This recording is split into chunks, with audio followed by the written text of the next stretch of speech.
ईमानदारी का इनाम। एक गांव में रमेश नाम का एक गरीब किसान रहता था। वह बहुत ही ईमानदार और मेहनती था। रोज सुबह जल्दी उठकर खेतों में काम करने जाता और शाम तक अपने परिवार के लिए रोजी रोटी जाता। एक दिन की बात है, रमेश खेत से घर लौट रहा था। रास्ते में उसे एक थैली दिखाई दी। उसने थैली उठाकर देखी तो उसमें सोने के बहुत सारे सिक्के थे। रमेश पहले तो हैरान हुआ, फिर खुश भी हुआ, लेकिन अगले ही पल उसने सोचा, ये थैली मेरी नहीं है, किसी की मेहनत की कमाई है जो मुझसे गुम हो गई है। उसने तय किया कि वह इस थैली को गांव के सरपंच को देगा।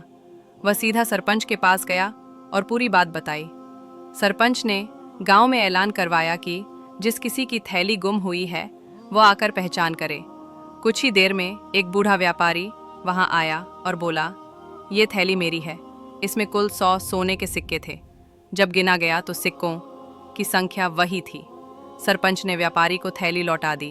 व्यापारी ने रमेश को धन्यवाद कहा और उसे इनाम में 10 सोने के सिक्के देना चाहे, लेकिन रमेश ने मुस्कुराते हुए कहा, मुझे इनाम नहीं चाहिए, मेरी ईमानदारी ही मेरा सबसे बड़ा इनाम है।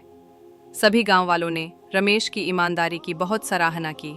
उस दिन से वह गांव में एक आदर्श व्यक्ति के रूप में देखा जाने लगा। शिक्षा।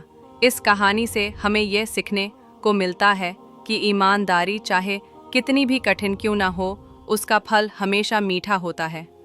अगर आप किसी खास तरह की कहानी, पंचतंत्र, प्रेरणात्मक, हास्य या बच्चों के लिए चाहते हैं तो बताइए, मैं वैसी कहानी भी सुना सकता हूँ।